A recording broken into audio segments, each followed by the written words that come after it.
from American Gladiator back in the 80s when I took the most excellent hit of my life. But today, I'm running a new show. It's called Surf's Up with Malibu. And we just talk about issues, that are real pertinent to the world, man. Like, energy and, other stuff. Like comets hitting the Earth. Because, it could happen. Have you seen Armageddon? Yeah, it could happen. Good movie. I'm Malibu. And this is my special guest. His name is Dr. Lillyhammer. And trust me, he can drop a Lillyhammer, I'll tell you that. But, we're going to get the show started by discussing a little bit about the history of nuclear power. So I'm going to hand it off to my doctor friend to, discuss the history behind it. So take it away, Dr. Lillyhammer. Okay, thank you. Well, the first theories of nuclear energy were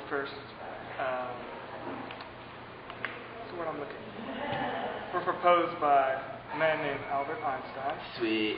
Who said that splitting an atom could produce a massive amount of energy.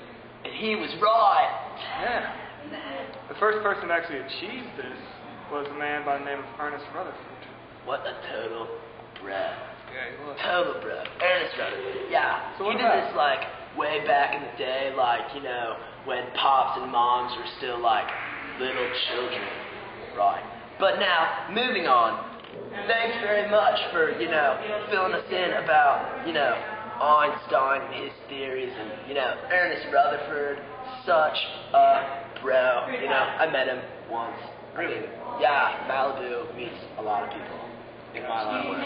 But, moving on, after World War II, after, Hitler had, sketched out the entire world, and then, we got the nuclear bombs, we wanted to use this technology for good. Because that's how, the United States of America wants to do things. So, we were trying to make, I'm sorry, I'm going to take my glasses off.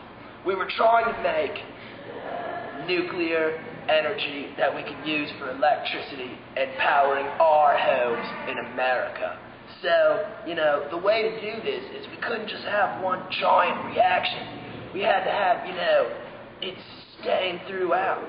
And so, the man named Leo Szilard, my man, I never met him actually, because, this is back in 1933, way back in the day, right? But, yeah, back when, they were barely even surfing back then. No. It's embarrassing. But, right, he invented nuclear fission, which really paved the way for nuclear energy, right? Yeah. And that nuclear fission is what we use to create that energy in nuclear reactors. And we're back with Surf's Up with Malibu. Alright guys, so, seeing as this is our first real science show, I wanted to, get some real hands-on stuff going on. So, I have a real question to ask Dr. Lillyhammer. Dr. Lillyhammer, how does nuclear fission generate energy? Well, you see, Malibu, what they do is they generate heat to boil water, which in turn creates turbines in nuclear power plants, which create electricity, which becomes energy for our use. That's awesome. So the splitting of the atom will generate enough heat to boil water? That's right. Nice. And the steam turns the turbine? Mm-hmm. Alright, well we're going to give you a little demonstration on, how steam would turn a turbine. So, here we go. We're going to get our steam. And the turbine's turning. Righteous! And we're back again with Surf's Up. It's Malibu. This is my guest, Dr. Lillyhammer. Shake my hand, Lillyhammer. Thank you, sir. Alright, well, I still want to open the floor up to Dr. Lillyhammer, since he's obviously, both a nuclear physicist and an astronaut, so he obviously knows just about everything there is to know about the pros and cons of nuclear power. So, Dr. Lillyhammer, why don't you share with us a couple of those pros and cons? Well, nuclear power generation does emit very low amounts of carbon dioxide in the atmosphere. That can be a possible pro for that.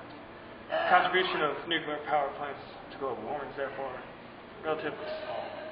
It's possible to generate a high amount of electrical energy in one single power plant, which can be very productive. A possible con, though, is that despite high security standards, there still are chances of accidents, and we're not 100% sure, but there is a small probability of failure. Like Chernobyl. Alright, man, they have like 3-headed children over there now, man, because the plant erupted. It was horrible and miserable, but we're going to get back to radiation in 1 second. I just want to talk about, the low emission of carbon fuels, because, we're all about saving the environment, because, I'm a child of Mother Nature, right? And I'm sure you are too. I mean, we're all children of Mother Nature, and, I just love, shredding, beautiful crested white wave, just shredding it. And if there's too many carbon emissions, I won't be able to shred any waves, man. It'll be a narkill. But, yeah, man, it's just, we're children of Mother Nature here, and we're trying to, both rid our dependency on foreign oils and clean up the environment with nuclear energy. But now, we're going to move on to a demonstration of how radiation is very bad for you. See you later. What's up, guys? It's Malibu, and we're back with Surf's Up. So, I just wanted to give you guys a little demonstration of what radiation can do to your body. So, we're just in, an average dining hall. Just gotta find a bowl, an apple, and a microwave. So, we're gonna put this apple in the microwave to demonstrate what happens when you radiate, a body. So here we go, guys. 30 minutes. Great. What's up, guys? And we're back. It's about time to check on our apple and see what happened. Oh, it's ready, guys. Oh my goodness! Look at what happened to the apple. This is what happens when you mess with radiation. This applesauce is delicious and radioactive. And we're back with Surf's Up. It's Malibu. I hope you guys enjoyed our demonstration on how radiation can affect the world. But, seeing as I'm here with my acclaimed astronaut and nuclear physicist and Iron Chef, Dr. Lillyhammer, he wanted to say a couple more things regarding nuclear energy. What you gotta say, Doc? Well, in my personal experience, nuclear energy is a great source of non-renewable energy. Uranium, for example, will last for a very long time. New improvements in waste management have led to cleaner, safer nuclear waste that is less harmful and radioactive, though still dangerous. You can almost drink it. I'm just kidding, man. It's still radioactive. That would be a bad idea. It would. Well said, doctor. Well said. But see, we won't be drinking this waste because it's still radioactive. Although it's not as dangerous as the radioactive waste of 30 years ago. But nowadays they have storage facilities deep underground, the nuclear plants, so that we can keep it where we're making it. We don't have to transport it. There's no danger there. Also, I want to say one thing in conclusion on the United States dependency on other forms of energy. We're dependent on foreign oil and coal that's polluting our atmosphere, killing Mother Nature. We're children of Mother Nature. And if we were to focus more on nuclear energy, we could rid this dependency. Nations like France generate 80% of their energy with nuclear.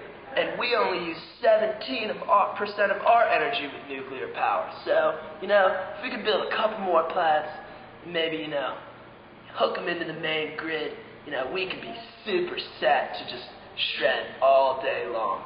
This has been Malibu with Surf's Up, and we're out. Shred some nard, man.